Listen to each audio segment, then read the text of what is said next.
Hi hello नमस्कार, मी typical Sheetal तुम्हा सर्वांचे स्वागत करते माझ्या यूट्यूब चॅनलमध्ये। तर चला आज आपण पाहणार आहोत गाजराचा हलवा।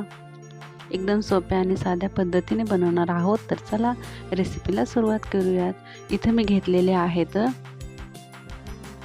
गाजर घेतले आहेत। इथे 1 किलो गाजर आहेत हे, आणि मोठ्या आकाराचे आणि एकदम लाल कलरचे घेतलेले आहेत। छान साल काढून घेतला आहे, दोन्ही साइडने कट करून घ्यायचा आहे आणि मस्त छान असं खिसून घ्यायचं आहे। पूर्ण गाजर इथे मी खिसून घेतलेले आहेत, पाहू शकता। तर चला एका कढईमध्ये मी तूप घेणार आहे। घरचं गावरान तूप आहे हे, तुम्ही तुपाच्या ऐवजी तेल वापरलं तरी चालेल। आणि इथं मी थोडेसे काजू आणि बदाम बारीक चिरून घेतलेले आहेत, ते छान परतून घ्यायचे आहेत।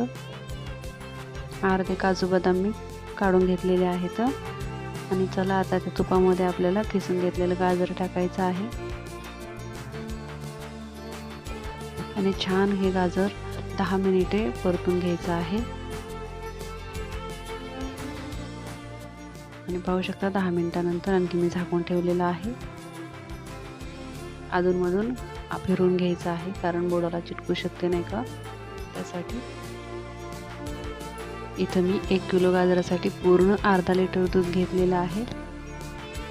एकदम घट्ट दूध आहे हे, घरचं दूध आहे ना।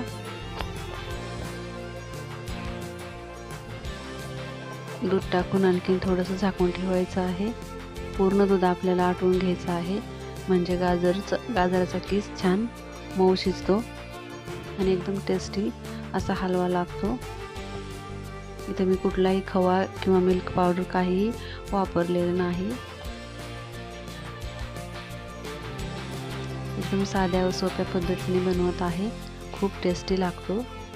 आणि 1 किलो गाजरसाठी इथं पूर्ण 250 ग्रॅम साखर घेतलेली आहे। साखर टाकून आणखी छान परतून घ्यायचं आहे। आणखीन 2 मिनिटं मी झाकून ठेवलेलं आहे, पाहू शकता। साखरेला छान पाणी सुटलेलं आहे। हे पूर्ण साखरेचं पाणी आपल्याला आटवून घ्यायचं आहे। 1 चमचा विलायची पावडर टाकत आहे, एकदम शेवटी टाकते मी विलायची पावडर, त्याने छान सेंट येतो। आणि आणखीन राहिलेले काजू बदाम त्यामध्ये टाकून घ्यायचे आहेत, छान परतून घ्यायचं आहे। पाणी पूर्ण सुकलं पाहिजे। हा हलवा गार झाला ना आणखीन सुका होतो, त्यासाठी थोडासा ओलसर ठेवलेला आहे मी इथं। आणि थंडीचे दिवस आहेत, गाजर भरपूर भेटत आहेत मार्केटमध्ये, तर रोज बनवते मी आणि 4 ते 5 दिवस सहज हा गाजराचा हलवा टिकतो बरं का। नक्की बनवून पहा। थोडासा ओलसर असा हलवा मला आवडतो, म्हणून मी थोडासा ओलसर ठेवलेला आहे। तुम्ही थोडासा आणखीन सुकवून घेतला तरी चालेल। पाहू शकता तयार आहे आपला गाजराचा हलवा। आणि रेसिपी कशी वाटली नक्की कमेंट्स करून सांगा, आणि चॅनलवरती नवीन असाल तर नक्की सबस्क्राईब करा। अशाच नवीन रेसिपी पाहण्यासाठी चॅनलला लाईक नक्की करा। आणि रेसिपी पूर्ण पाहिल्याबद्दल धन्यवाद।